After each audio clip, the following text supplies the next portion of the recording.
Bismillahirrahmanirrahim. Assalamualaikum warahmatullahi wabarakatuh.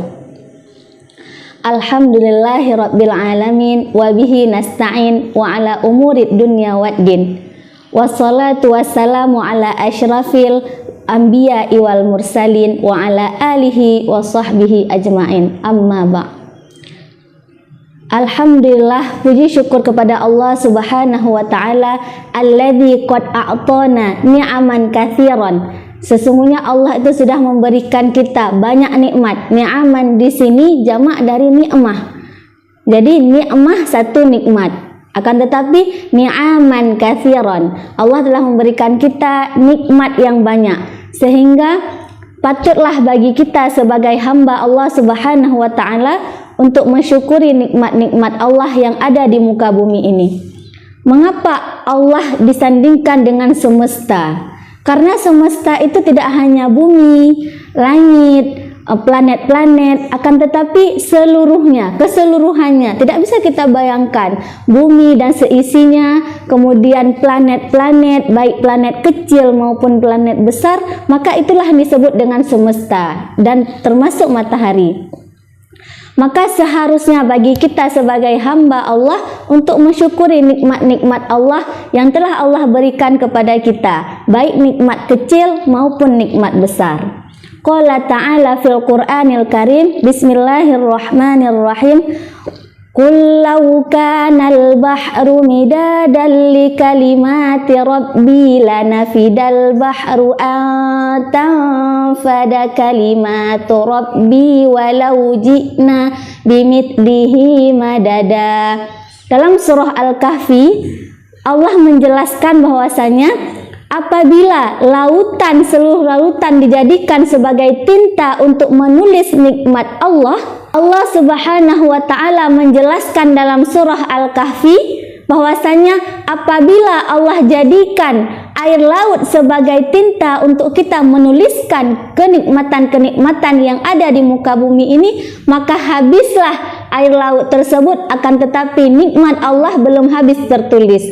Nah, walau ji'na bimithlihi madada, dan apabila Allah menciptakan laut dengan serupa pula, maka air laut tersebut habis, akan tetapi nikmat-nikmat Allah itu tidak habis tertulis. Makanya dalam sebuah mukadimah sering orang-orang menyebutkan bahwasanya apabila laut dijadikan sebagai tinta dan ranting-ranting pohon dijadikan sebagai pena, maka tidak habislah nikmat-nikmat Allah jika kita tuliskan dengan manual. Akan tetapi dengan semua nikmat-nikmat yang telah Allah berikan kepada kita, patutlah kita syukuri dan kita agung-agungkan kebesaran Allah Subhanahu wa taala. Sahabat Hujah TV yang dirahmati Allah Subhanahu wa taala, alhamdulillah kita sudah memasuki bulan suci Ramadan, di mana di pertemuan sebelumnya kita sudah membahas bahwasanya banyak sekali keutamaan-keutamaan yang ada dalam bulan suci Ramadan. Dan apabila kita mengevaluasi diri kita, mengintrospeksi diri kita, maka insya Allah kita akan mendapatkan gelar takwa di akhir bulan suci Ramadan sebagaimana janji Allah sendiri dalam surah Al-Baqarah ayat 183. Kemudian salawat beriring salam kita hantarkan kepada kepangkuan Nabi besar kita Muhammad SAW, di mana dengan berkat perjuangan beliaulah, di mana istri tercinta beliau Siti Khadijah mengatakan bahwasanya apabila suatu waktu Nabi Muhammad SAW kehabisan harta bendanya, kemudian beliau tidak ada lagi harta benda untuk memperjuangkan agama Islam, maka Siti Khadijah mau dan bersedia untuk tulang belulangnya itu dijadikan sebagai jembatan untuk memperjuangkan dakwah Islam. Bagaimana kesetiaan Siti Khadijah, bagaimana kebaikan Siti Khadijah, ketulusan beliau untuk memperjuangkan kalimah la ilaha illallah Muhammadar Rasulullah. Sahabat Hujah TV sekalian yang dirahmati Allah Subhanahu wa taala, semoga puasa kita diberkahi oleh Allah Subhanahu wa taala. Dalam surah Al-Kahfi ayat 110 Allah juga berfirman pada akhir surah Al-Kahfi, Allah menjelaskan bahwasanya Bismillahirrahmanirrahim. Qul innama ana basyarum mithlukum yuha ilayya annama ilahukum ilahu wahid. Faman kana yarju liqa'a rabbih falya'mal 'amalan salihan wa la yusyrik bi'ibadati rabbih ahada. Yang artinya, apabila faman kana yarju liqa'a rabbih, apabila kita mengharapkan pertemuan kita dengan Allah, Allah sendiri yang akan mempertemukan kita dengan Allah. Falya'mal 'amalan sholihan, maka kita senantiasa untuk berbuat amalan-amalan solih, senantiasa untuk berbuat kebajikan-kebajikan apabila kita ingin bertemu dengan Allah Subhanahu wa taala. Wala yusyrik, dan kita tidak boleh mensyirikkan Allah. Bukan orang-orang yang musyrik yang akan bertemu dengan Allah Subhanahu wa taala. Kemudian pada surah Al-Asr dalam juz 30 Allah juga menjelaskan Bismillahirrahmanirrahim. Wal 'asr innal insana lafi khusr illal ladzina amanu wa 'amilus solihati wa tawasaw bil haqq wa tawasaw bis sabr. Dan Allah menjelaskan bahwasanya demi masa, wal 'asr, demi masa. Maka jika kita kaji demi masa itu banyak maknanya. Ada yang menjelaskan di situ waktu asar. Ada juga yang menafsirkan di situ demi masa, waktu. Nah, mengapa di situ jelaskan asar? Mengapa Allah mengambil di waktu asar? Allah Subhanahu wa taala sangat banyak menjelaskan tentang subuh, bahkan subuh itu ada surah sendiri Al-Falaq. Dan Allah menjelaskan juga tentang asar. Nah, pada waktu asar itu banyak manusia-manusia, banyak hal-hal kita yang mengakhiri aktivitas. Kita keluar dari terbitnya matahari di waktu fajar atau di waktu subuh, setelah subuh. Kemudian kita beraktivitas seharian sampai kita menemui dan sampai tibanya waktu asar. Di mana waktu asar tersebut orang-orang pulang ke rumah masing-masing untuk mengakhiri aktivitasnya. Innal insana lafi khusr. Sesungguhnya manusia itu berada dalam keadaan rugi. Mengapa kita disebutkan rugi? Karena banyak di antara kita melakukan hal dari pagi sampai petang, akan tetapi banyak hal-hal yang tidak bermanfaat. Apalagi jika hari ini di Aceh dikenal dengan 1000 warung kopi, 1000 warkop. Jadi hari ini mungkin anak-anak muda milenial, Gen Z, Gen Alpha itu banyak menghabiskan waktu dengan game online. Dan itu kan termasuk angka tertinggi ya di Aceh. Banyak anak-anak baru besar itu, anak-anak ABG itu menghabiskan waktu di warung kopi. Dan itu sama sekali innal insana lafi khusr. Itulah maksud Allah di situ. Banyak di antara kita manusia itu menghabiskan waktu dalam keadaan rugi, dalam keadaan kerugian. Illal ladzina amanu, kecuali orang-orang yang beriman, wa amilus solihat, dan orang-orang yang melakukan amal soleh, wa tawasaw bil haqq, dan mereka menasehati, mendakwahkan dalam kebenaran, wa tawasaw bis sabr, dan mereka menasehati dan mendakwahi dengan kesabaran. Nah, pertanyaannya, apakah kita hari ini termasuk orang-orang yang lalai atau kita termasuk orang-orang yang rugi? Maka kita tidak pernah tahu jika kita tidak mengintrospeksi diri, jika kita tidak mengevaluasi diri. Maka jadikan momentum Ramadan ini sebagai bahan untuk kita mengevaluasi diri. Sejauh mana amal-amal ibadah kita yang sudah pernah kita lakukan, Maka sebaiknya di bulan puasa ini kita membenahi diri kita sendiri. Apabila kita masih merasa belum cukup dengan amal-amal ibadah kita, maka senantiasa kita memulai ibadah kita mulai dari kita bangun sahur, kemudian kita memperbanyak doa, memperbanyak istighfar, memperbanyak mengampun kepada Allah. Bahkan ketika sholat subuh itu sangat disunnahkan untuk kita, seperti sunnah muakkad. Ketika kita selepas azan itu kita sholat sebelum sholat sunnah fajar atau sholat sebelum masuknya waktu subuh, antara azan dan iqamah. Apa janji Allah di situ? Apabila kita melaksanakan sholat sunnah fajar, maka kita sudah mendapatkan dunia dan seisinya di hari itu. Bayangkan, kita belum bekerja apa-apa, tetapi kita sudah mendapatkan dunia dan seisinya di hari tersebut, di waktu pagi. Apabila kita lanjutkan lagi dengan sholat duha, maka rezeki-rezeki yang akan datang kepada kita insya Allah secara cepat. Min haitsu la yahtasib, dari yang tidak disangka-sangka, seperti yang difirmankan oleh Allah dalam ayat 1000 dinar. Wa may yattaqillaha yaj'al lahu makhraja wa yarzuquhu min haitsu la yahtasib. Wa may yatawakkal 'ala Allahi fahuwa hasbuh. Innallaha balighu amrih. Qad ja'alallahu likulli syai'in qadra.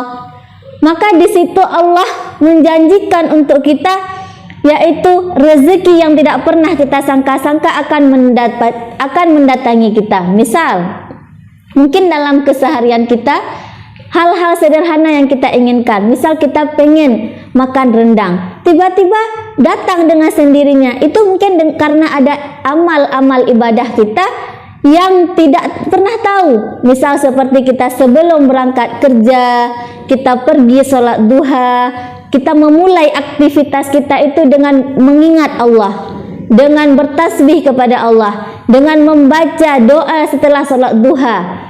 Allahumma inna duha'a duha'uka wal baha'a baha'uka wal jamala jamaluka wal quwata quwatuka wal qudrata qudratuka. Bahkan kita berdoa di situ, apabila rezeki itu jauh, maka dekatkanlah. Apabila di langit, maka turunkanlah. Apabila sukar, mudahkanlah. Maka doa-doa disitulah yang tidak pernah kita tahu, sehingga rezeki yang Allah datangkan itu sangatlah mudah. Nah, ma'asyiral muslimin rahimakumullah, insya Allah kita di dalam bulan puasa ini kita akan membenahi diri kita, mengintrospeksi diri kita, sehingga ketika kita setelah melalui bulan puasa, kita masih terasa dengan hawa-hawa puasa, masih terasa dengan qiraatul Quran, masih terasa dengan salat-salat malam kita, masih terbiasa terbangun. Karena amalan ibadah kita apabila kita lakukan selama 40 hari, maka insya Allah setelah 40 hari itu kita akan sangat mudah melakukannya. Karena kenapa? Amal ibadah itu ketika 40 hari, maka insya Allah kita akan terbiasa dengan rutinitas yang telah kita lakukan pada bulan suci Ramadan.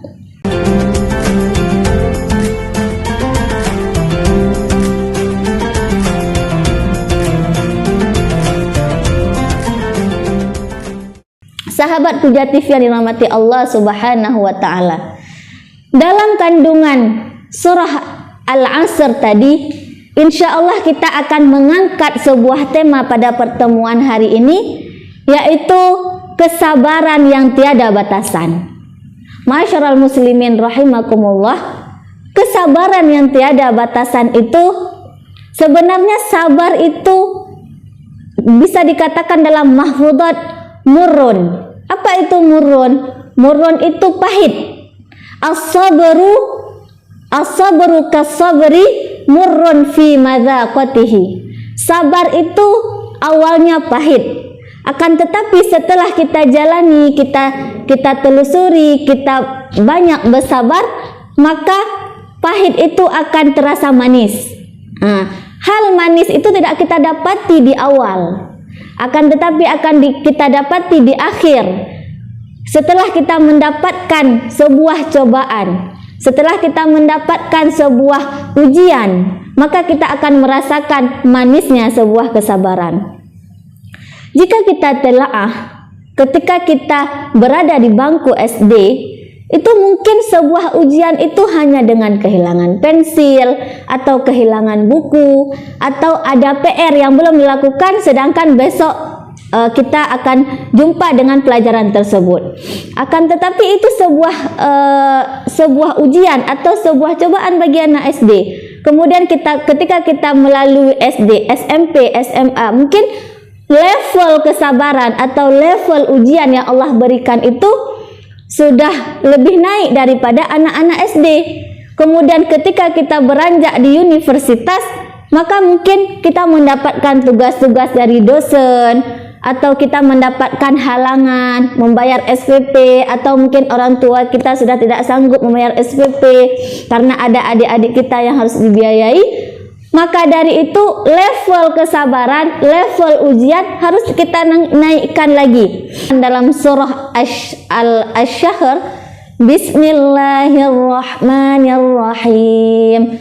Alam nashrah laka sadrak wa wada'na 'anka wizrak alladhi 'anka dhahrak wa rafa'na laka dhikrak fa inna ma'al usri yusra. Nah, inna ma'al usri yusra, sesungguhnya bersama kesulitan itu ada kemudahan. Itu janji Allah, dan kita nggak bisa pungkiri, mungkin kita merasa ujian itu berat, akan tetapi Allah tidak akan memberikan sebuah cobaan di luar batas kemampuan manusia. Allah tidak akan memberi sebuah cobaan, sebuah ujian. Mungkin kita merasa kehilangan orang-orang yang kita cintai, mungkin kita kehilangan pekerjaan, seperti 2 tahun yang lalu di saat kita merasakan COVID, yaitu virus corona. Itu mungkin orang-orang banyak merasakan di PHK, banyak yang dirumahkan, banyak yang diberhentikan pekerjaannya. Kemudian apakah itu sebuah problem yang besar? Iya, mungkin bagi kita manusia, karena manusia itu kan terbatas ya, terbatas pemikirannya, terbatas penglihatannya, terbatas mengetahuinya. Sedangkan Allah a'lam, Allah itu maha mengetahui, sehingga bagi kita harus mensyukuri dan harus sabar terhadap ujian yang Allah berikan. Maka bersama kesulitan itu Allah menjanjikan akan ada kemudahan. Inna ma'al usri yusra, bersama kesulitan akan ada kemudahan. Dan inna di situ sebenarnya taukid, Allah menegaskan bahwasanya itu benar janji Allah. Apabila ada sebuah ujian atau sebuah cobaan, maka Allah akan memberikan solusi yang terbaik untuk kita hambanya. Banyak kita lihat hari ini orang-orang yang sukses di luar sana, itu bukan berarti mereka tidak melalui kesulitan-kesulitan. Akan tetapi mungkin jika kita melihat, kita hanya menikmati hasil suksesnya saja.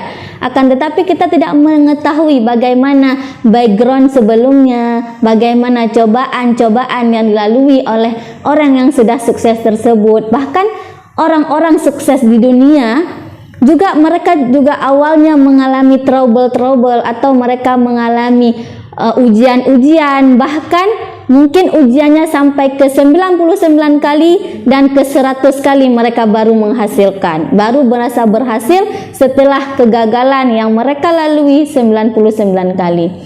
Dan kita sebagai manusia, kita punya kadar masing-masing. Tidak mungkin bagi manusia itu sama semuanya. Misalkan kita di umur 23 tahun masih harus berjuang, mungkin di umur 30 tahun atau di umur 40 tahun kita akan merasakan kesuksesan, yang dimana ketika Allah Subhanahu wa Ta'ala sudah memberikan rezeki pada orang tersebut, apabila misalkan kita membuka sebuah usaha atau sebuah bisnis dan Allah sendiri yang akan mengantarkan rezeki kepada orang tersebut, maka tidak ada satu orang pun yang bisa menolak rezeki tersebut. Akan tetapi Allah ingin kita berdoa dulu sama Allah, Allah ingin kita merajuk sama Allah, kita curhat sama Allah, kita mengadu nasib kita sama Allah, dan sehingga Allah yang akan memberitahu bahwasanya Allah itu maha kaya, Allah Ghani, Allah maha kaya,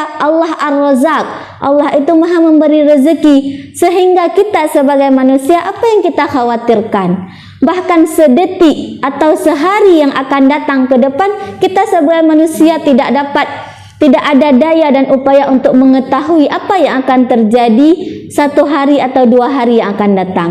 Apalagi 10 tahun atau 20 tahun yang akan datang, maka percayalah, berhusnuzonlah kepada Allah, berprasangka baiklah kepada Allah, bahwasanya Allah akan memberikan kita rezeki, Allah akan memberikan kita kesuksesan pada waktu yang tepat. Sahabat Hujah TV yang dirahmati Allah Subhanahu wa taala, maka jangan putus asa, la tai'asu ar-rahmatillah. Jangan putus asa terhadap rahmat Allah. Karena mengapa? Ketika kita dihadapi dengan sebuah cobaan, ketika kita dihadapi dengan sebuah musibah atau sebuah ujian, maka senantiasa kita datang ke masjid, sholat sunnah hajat atau sholat sunnah yang lainnya, sehingga kita sebagai manusia kita menyerahkan diri kita kepada Allah. Bahwasanya ketika kita sholat hajat, artinya kita butuh kepada Allah. Kita mengatakan kepada Allah, sesungguhnya kita ini dhaif, manusia itu sifatnya lemah. Tidak ada daya dan upaya bagi manusia untuk melakukan apapun di dunia ini tanpa dengan seizin Allah, tanpa dengan kudrah dan iradahnya Allah, tanpa dengan qadarullah. Maka kita sebagai manusia ketika kita melakukan sesuatu atau kita mencapai sesuatu, maka senantiasa kita mengatakan, hadza min fadli rabbi. Ini semua berkat kuasanya Allah. Ini semua tidak terlepas dari iradah dan kudrahnya Allah. Karena kita sebagai manusia hanya bisa berdoa, berusaha dan bertawakal kepada Allah. Apabila kita sudah berdoa dan berusaha, misalkan kita mengikuti sebuah tes atau kita mengikuti sebuah beasiswa, mungkin kita ingin ke luar negeri melanjutkan studi S2, S3 atau profesor, maka senantiasa kita hanya bisa berdoa, berusaha untuk mengikuti tes tersebut. Namun hasil itu kita hanya bisa bertawakal kepada Allah. Kita menyerahkan diri kita, apa yang sudah kita usahakan dan apa yang sudah kita doakan. Ma'asyiral muslimin rahimakumullah, semoga puasa kita Allah berkahi dan Allah berikan pengampunan kepada kita. Kemudian jika kita membaca histori, kita membaca ayat-ayat Al-Quran, Allah mengisahkan beberapa kisah nabi-nabi terdahulu sebelum Nabi Muhammad SAW. Kita angkat sebuah kisah, yaitu kisahnya Nabi Nuh. Nah, jika kita mentelaah, jika kita mempelajari kisah Nabi Nuh itu sangat luar biasa. Ketika Nabi Nuh itu beriman kepada Allah, namun istrinya tidak mau beriman kepada Allah. Istrinya masih mau menyembah berhala. Istrinya secara sembunyi-sembunyi untuk menemui berhala-berhala, membawa sesajen-sesajen, membawa buah-buahan, makanan untuk menemui berhala tersebut dan memohon ampun dan meminta sesuatu kepada berhala tanpa diketahui oleh Nabi Nuh. Karena ketika Nabi Nuh mengetahuinya, maka Nabi Nuh sangatlah marah. Karena kenapa? Istri Nabi Nuh tidak mau taat kepada Allah dan tidak mau mengikuti ajarannya Nabi Nuh. Kemudian ada anak Nabi Nuh yang dinamakan dengan Kan'an. Nah, Kan'an tersebut juga mengikuti bagaimana budaya dan adat dan sesembahannya istri Nabi Nuh, tidak mau mengikuti ajaran Nabi Nuh juga. Maka sungguh itu jika kita berpikir di zaman sekarang, itu sangatlah luar biasa. Karena kenapa? Jika kita mempelajari ayat-ayat Al-Quran itu, al-khabithatu lil-khabithin. Orang-orang yang baik itu kan bersama orang yang baik juga, dan orang-orang yang keji bersama orang-orang yang keji pula. Nah, timbul pertanyaan, apakah Nabi Nuh itu tidak beriman? Apakah Nabi Nuh itu tidak menyembah Allah? Nabi Nuh itu sangat beriman dan sangat menyembah Allah. Akan tetapi itu sebuah cobaan bagi Nabi Nuh, sebuah ujian bagi Nabi Nuh ketika keluarga Nabi Nuh itu tidak mau mengikuti ajaran Nabi Nuh. Dan sampailah pada suatu hari Allah Subhanahu wa taala mendatangkan malaikat kepada Nabi Nuh untuk membuat sebuah bahtera atau sebuah kapal di mana di atas gunung, sehingga orang-orang kafir, orang-orang Quraisy itu mereka itu mencemooh Nabi Nuh. Mereka itu membuli, bahasa sekarang itu membuli Nabi Nuh. Karena mereka berpikir Nuh itu gila. Kenapa membuat bahtera? Kenapa membuat sebuah kapal itu di atas gunung? Sedangkan kita tidak ada banjir, kita tidak ada bencana. Mengapa Nabi Nuh itu membuat sebuah bahtera di atas gunung? Dan mereka itu mengolok-ngolok seakan Nabi Nuh itu sudah tidak waras.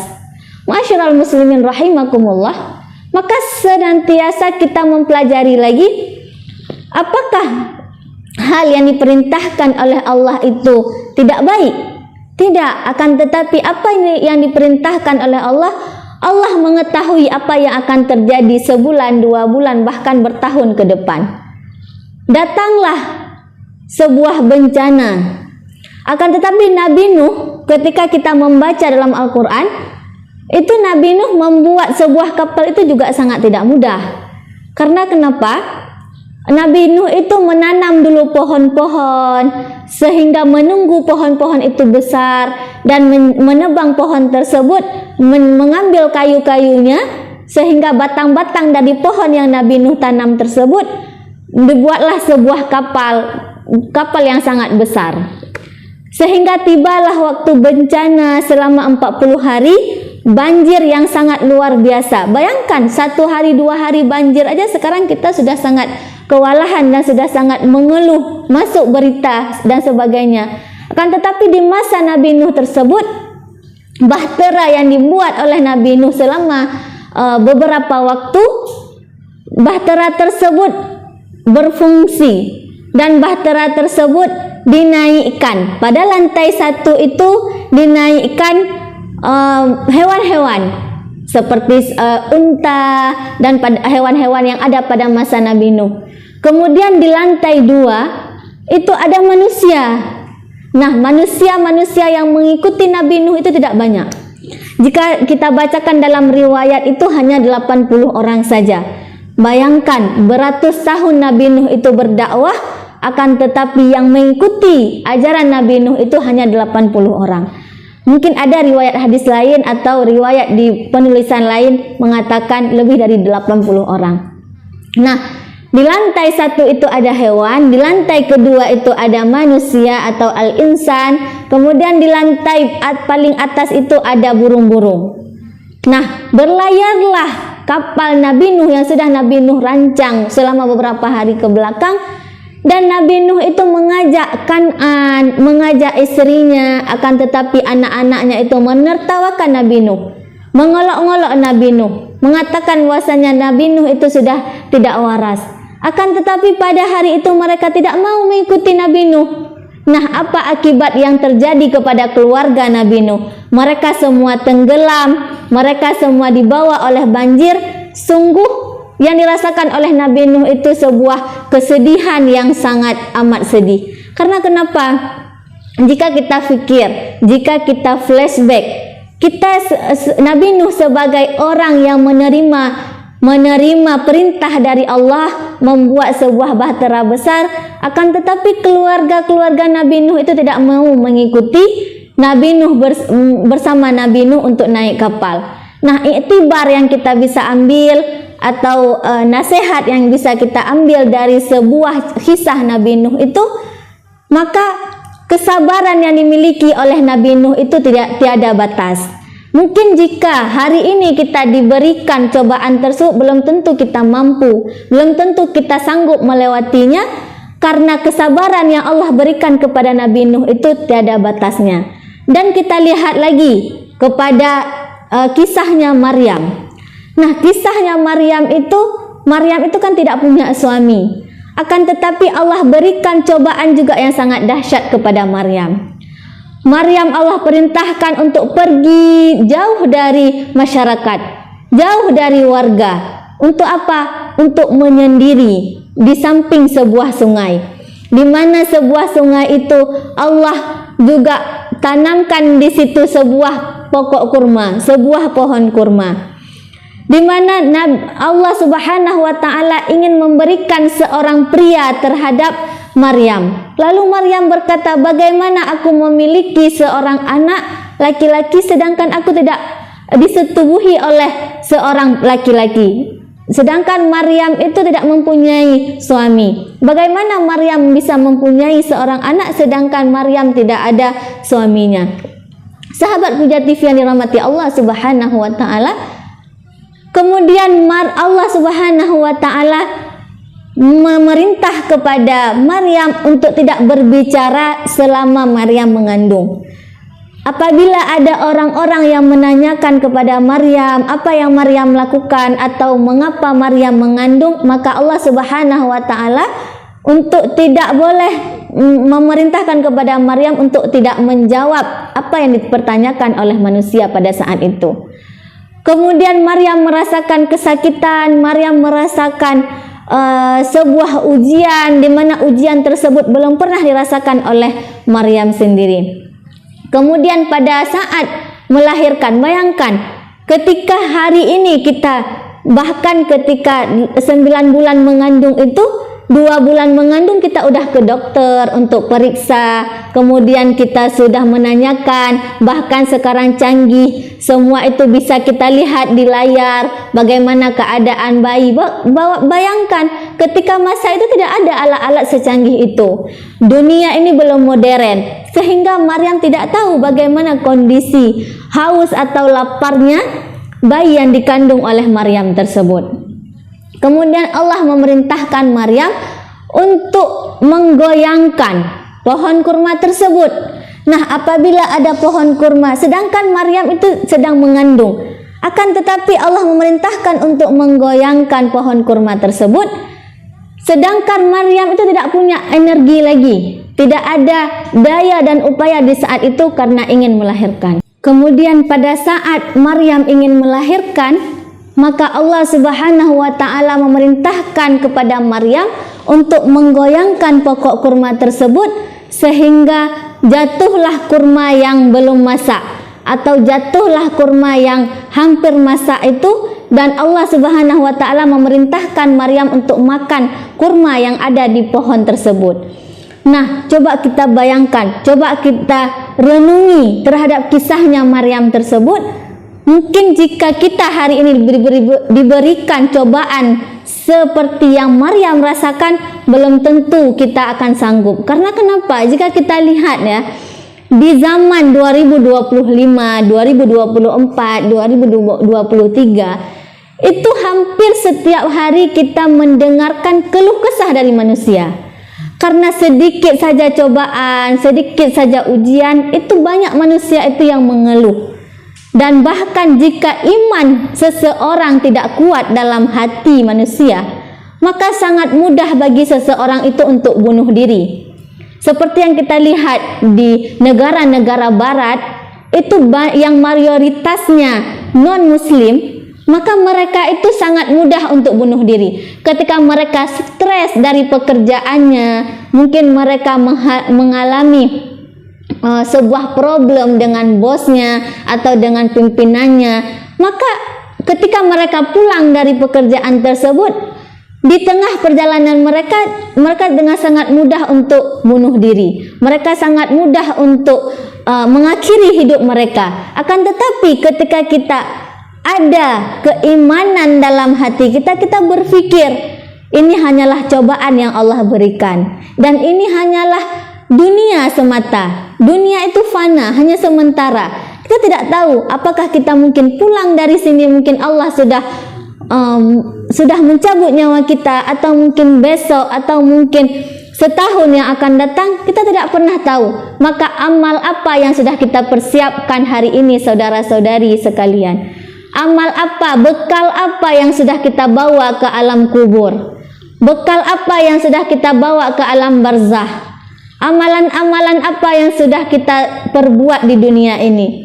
Begitu juga maksiat-maksiat yang sudah kita lakukan di dunia ini, maka senantiasa bulan Ramadan jadikan sebagai momentum untuk kita memohon ampun kepada Allah, untuk kita berbuat kebajikan sesama kita dengan sesama kaum muslimin, sehingga dosa-dosa yang sudah pernah lalu itu Allah ampuni. Karena permohonan maafnya Allah lebih besar daripada kemaksiatan-kemaksiatan yang kita lakukan.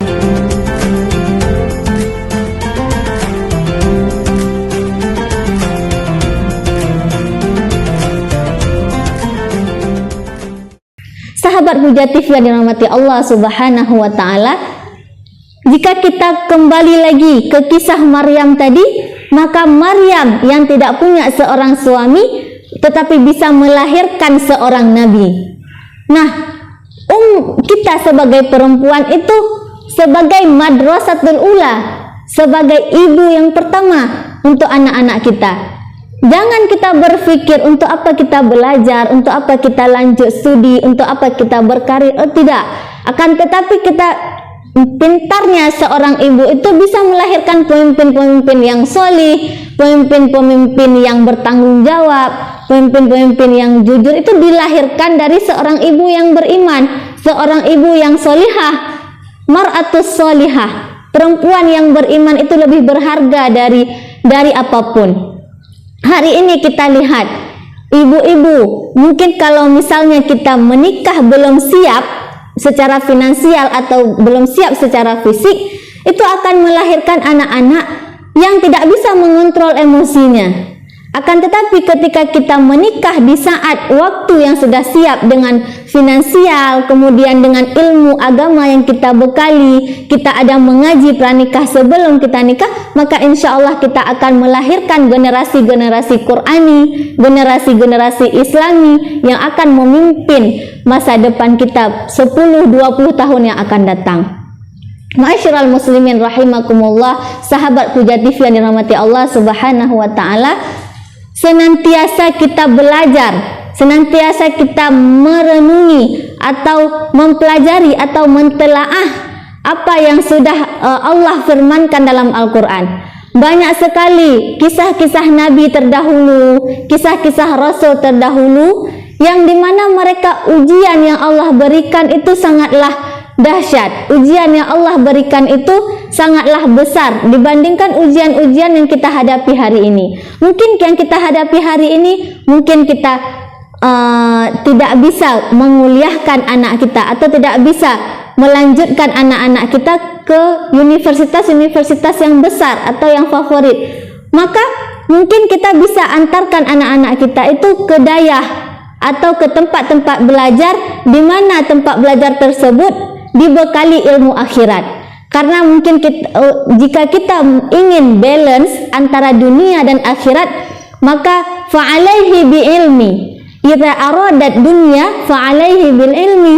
Apabila kita menginginkan dunia, maka senantiasa kita harus mempunyai ilmu. Wa man aradal akhirah fa'alaihi bil ilmi. Dan apabila kita menginginkan akhirat, maka kita harus dibekali dengan ilmu. Waman aradahuma, dan apabila kita menginginkan keduanya, dunia dan akhirat, fa'alaihi bil ilmi, maka kita harus mempunyai juga ilmu. Nah, dalam menuntut ilmu kita juga harus diiringi dengan kesabaran.